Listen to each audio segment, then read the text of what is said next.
My sister kicked me out of her house because I have a tattoo and it has a bad effect on her kids.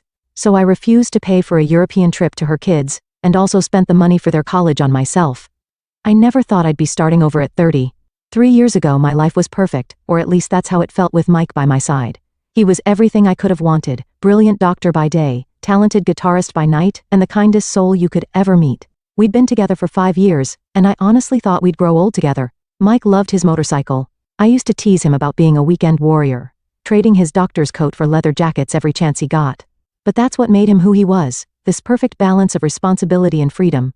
That morning was like any other. He kissed me goodbye, grabbed his helmet, and headed out for a quick ride before his hospital shift. He never made it to work. A car ran a red light, and just like that, my whole world collapsed. The first few months after the accident are still a blur. I threw myself into my programming work, taking on extra projects just to keep my mind occupied. My sister Sarah, despite her usual judgmental attitude, actually helped me through those initial weeks. She'd bring her boys, Tommy and Jake, over to my place, and their presence somehow made things a little more bearable. For 3 years, I lived in this strange limbo, not really dating, not really living, just existing. My programming job kept me busy, and I made good money. Enough to help Sarah with her bills since she's been raising the boys alone after her divorce. Last week, his old bandmates came over. We do this sometimes. Get together, share memories, laugh about the good times. Dave, their lead singer, brought out Mike's old guitar. Remember how he'd always say music was medicine for the soul? Dave asked, strumming a few chords. That's when it hit me. I needed to do something permanent, something meaningful to honor Mike's memory. Not just for him, but for me too. A way to carry him with me always, while also marking the beginning of my journey forward. I've never been the type for tattoos. Truth be told, I used to be pretty conservative about body modifications. But somehow the idea of getting Mike immortalized on my skin, a guy with a guitar on his shoulder, felt right. It felt like the perfect tribute to the man who taught me that life was meant to be lived boldly. The tattoo parlor was nothing like I expected. I'd always imagined some dark, sketchy place with neon signs and questionable hygiene, but this was more like a high-end art studio. The artist, Anna, made me feel completely at ease as she looked at the reference photos I'd brought of Mike with his guitar. 4 hours later, I couldn't stop staring at my arm. The detail was incredible, Mike's profile, his familiar stance with the guitar slung over his shoulder, even that slight smile he always had when he played. It hurt like hell, but it was worth every second. 2 weeks passed, and the tattoo healed beautifully. I decided it was time to visit Sarah and the boys. It was a typical Saturday afternoon when I pulled up to Sarah's house. I wore a light jacket with long sleeves. The moment I knocked, I heard Tommy and Jake thundering down the stairs. Aunt Tasha, Tommy practically tackled me with a hug. At 12, he still hadn't outgrown his enthusiasm for family visits. Jake, trying to maintain his cool 15-year-old demeanor, hung back but couldn't hide his smile. "Hey, Aunt Tash." Sarah appeared behind them, looking genuinely happy to see me. Perfect timing, I'd just made lunch. The house was warm, and I shrugged off my jacket without thinking. I was wearing my favorite short-sleeve t-shirt underneath, and suddenly the room went quiet. Well, briefly quiet before Tommy's excited shout broke the silence. "No way, is that Uncle Mike?" He rushed over to examine my arm. "That's so cool. Look, Jake, it's got his guitar and everything." Jake moved closer too, his teenage reserve forgotten. "That's actually really awesome, Aunt Tasha. It looks just like him." That's when Sarah's voice cut through the boys' excitement like ice. "Tasha, what were you thinking? That's just ugly.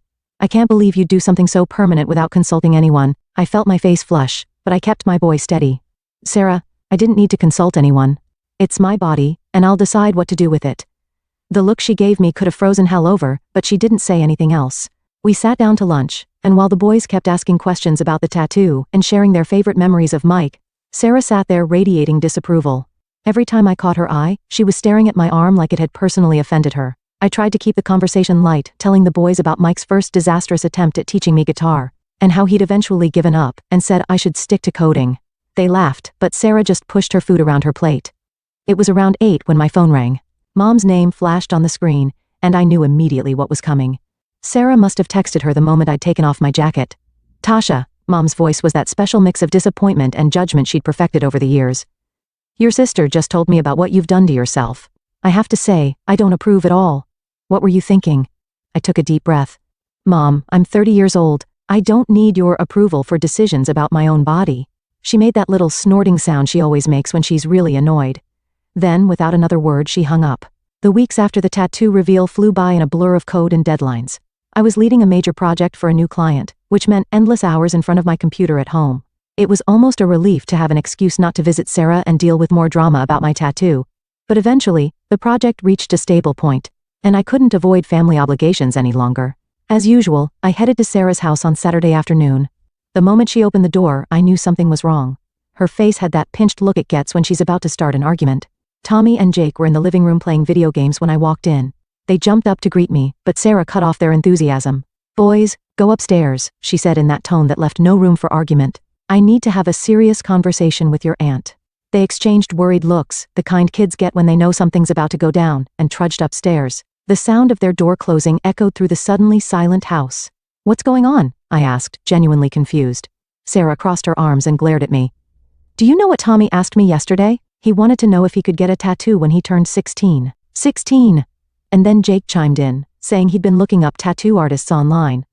"Sarah, they're just kids. They can't get tattoos without parental consent anyway." I tried to reason with her. "And when they're adults, they'll make their own choices about their bodies, just like I did." "Their own choices?" Sarah's voice rose an octave. "They never talked about tattoos before you showed up with that thing on your arm. This is entirely your fault." I took a deep breath. "Come on, Sarah. Tattoos are everywhere these days. Half the people at the grocery store have them.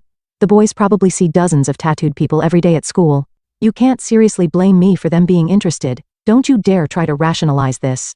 Sarah was practically shaking now. "You have no idea what you've started. First, they'll want tattoos, then what's next? They'll start smoking because it looks cool. Then they'll start drinking, and before you know it, they'll be doing drugs." I stood there in Sarah's living room, feeling like I'd stepped into some alternate reality where getting a tattoo was equivalent to corrupting minors. "Sarah, this is ridiculous," I said, trying to keep my voice steady. "I've never smoked a cigarette in my life. I go to the gym 4 times a week. The wildest thing I drink is kombucha. You know all this, it doesn't matter." Sarah's face was red now. "The fact is, you've changed, and I've been thinking about this a lot." She straightened her back, like she always does when she's about to say something she thinks makes her sound authoritative. "I don't want you coming to my house anymore. You're a bad influence on my boys." I actually laughed. It was either that or cry. A bad influence? Because of a tattoo? "Sarah, do you even hear yourself right now? Don't mock me," she snapped. "I'm serious. I want you to leave, and I don't want you coming back." "This is insane," I said, grabbing my purse. "You're making a mountain out of a molehill, and you know it. Call me when you've come to your senses." I walked out of her house that day feeling like I was in some sort of bizarre dream. How had a simple tattoo, a beautiful piece of art honoring Mike, turned into this family-destroying drama? At home, I tried to process what had happened. Sarah had always been the more traditional one between us, but this reaction seemed extreme even for her. Still, I figured she'd calm down eventually. She had to, right? So I kept sending her the monthly utility money like I always did. After all, her financial situation shouldn't suffer just because she was being ridiculous about my tattoo. But as days turned into weeks, something else started bothering me even more than Sarah's reaction. Tommy and Jake hadn't reached out to me at all. No texts, no calls, no silly memes they usually sent me. The boys who used to FaceTime me at least twice a week just disappeared. I tried texting them casual messages. "Hey, how's that science project going? Work. Did you beat that impossible level in your game yet?" But there was nothing but silence. It didn't take a genius to figure out that Sarah had probably forbidden them from contacting me. The thought of her using the kids as pawns in this ridiculous fight made my blood boil. 2 months crawled by. I threw myself into work, took on extra projects, anything to keep my mind off the situation. But as Thanksgiving approached, I couldn't ignore the family drama anymore. Usually Mom would have called weeks ago to coordinate dishes and planning, but this year, silence. She probably just forgot, I told myself. Even though Mom had never forgotten to invite me to Thanksgiving in my entire adult life. Things have been busy for everyone. So I did what I always did, bought thoughtful gifts for everyone, including Sarah and the boys. I got Tommy the new gaming console he'd been begging for, and Jake the expensive art supplies he needed for his portfolio. I even got Sarah that fancy coffee maker she'd been eyeing but couldn't justify buying for herself. Loading up my car with the gifts, I tried to stay positive. Surely they wouldn't let a tattoo ruin Thanksgiving? This was our family's biggest holiday, the one time of year when we all came together no matter what. Even 3 years ago, right after Mike's death when I could barely function, I'd still made it to Thanksgiving dinner. I pulled up to my parents' house, the trunk full of carefully wrapped gifts. The familiar sight of Mom's Thanksgiving decorations, the same ceramic turkey she'd had since I was a kid, the autumn wreaths, the pumpkins on the porch, made me smile. But that smile faded when I opened the front door. The scene I walked into felt wrong immediately. Sarah, Mom, Dad, and the boys were all there, but instead of the usual Thanksgiving chaos, there was this weird tension in the air. They stared at me like I was a ghost who'd just materialized in their living room. "Tasha?" Mom's voice had that sharp edge to it. What are you doing here? I stood there, arms full of gift bags, feeling increasingly stupid. What do you mean? It's Thanksgiving, I brought presents for everyone. We didn't invite you, Mom said slowly, like she was talking to a child.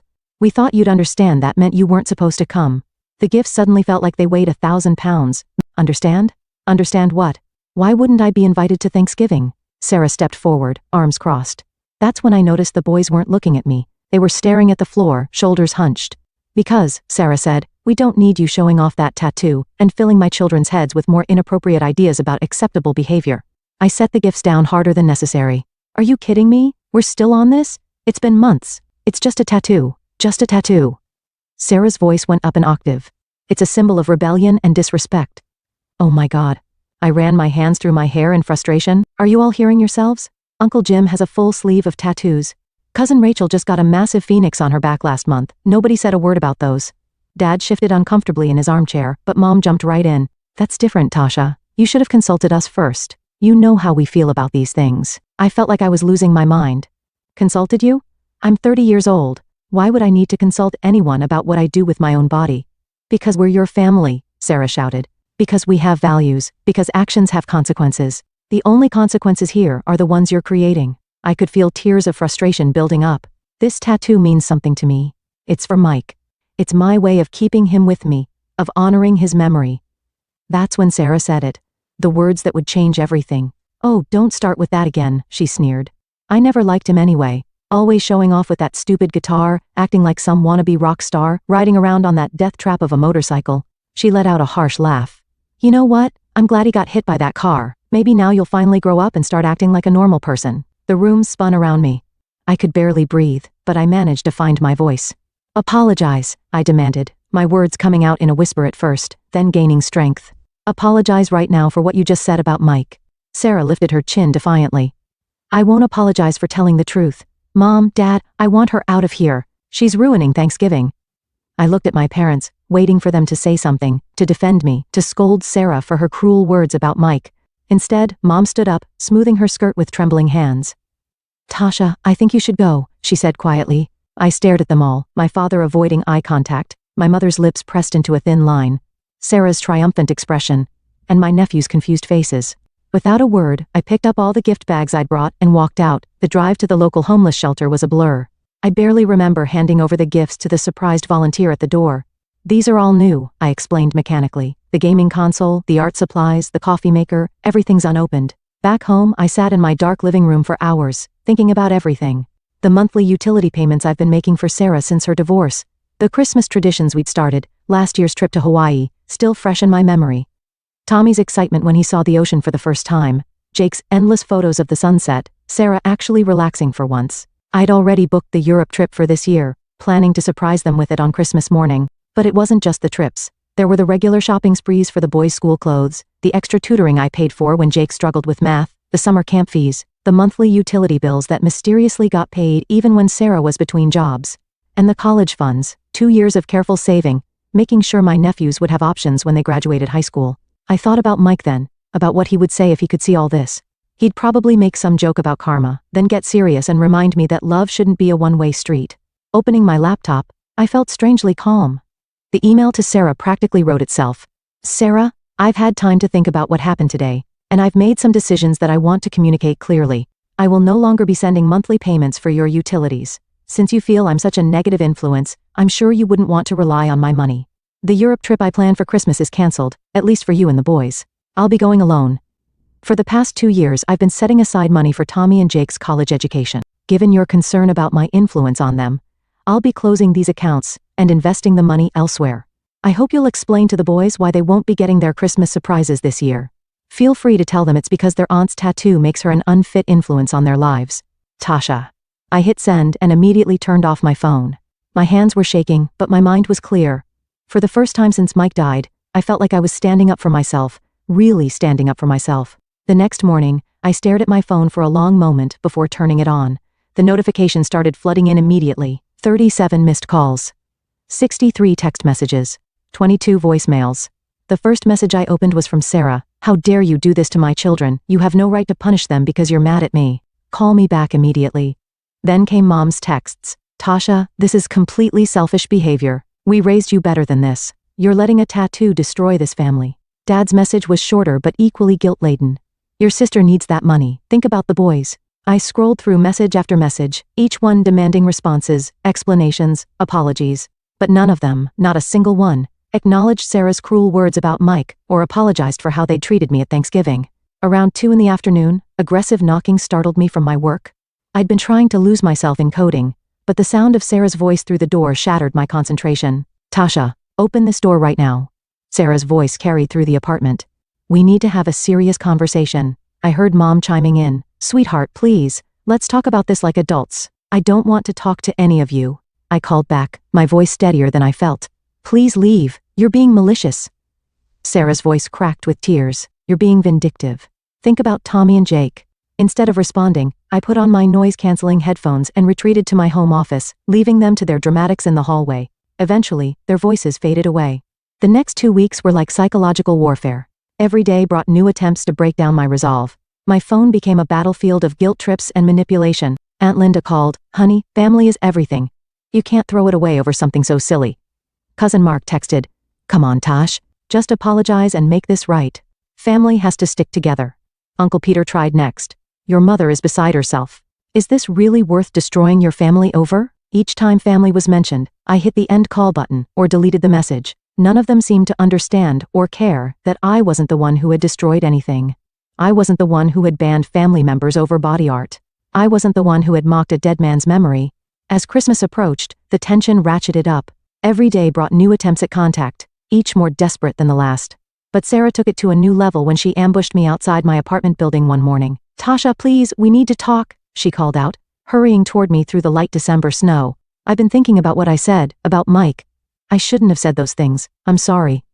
I stopped, adjusting my work bag on my shoulder. The words I'd wanted to hear for weeks now sounded hollow, especially given the timing.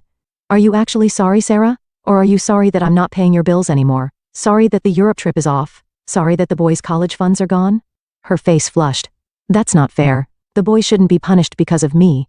I laughed, but there was no humor in it. You know what's not fair? You banned me from seeing them over a tattoo. You said you were glad their Uncle Mike died. But now that the money's gone, suddenly you want to make amends?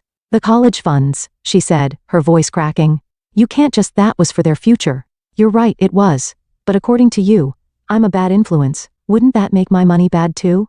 We wouldn't want my corrupt tattoo money ruining your children's futures, would we? Sarah's face turned from red to purple. You have no right, no right? I cut her off. Those are your words, Sarah, your logic. If I'm such a terrible influence that I can't be around the boys, then surely my money would be just as corrupting. I'm just following your lead here.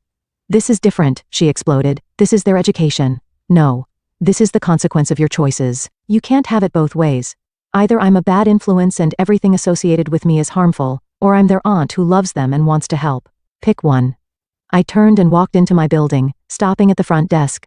Jerry, I said to the concierge who'd watched over our building for the past decade, my sister and parents are no longer welcome here.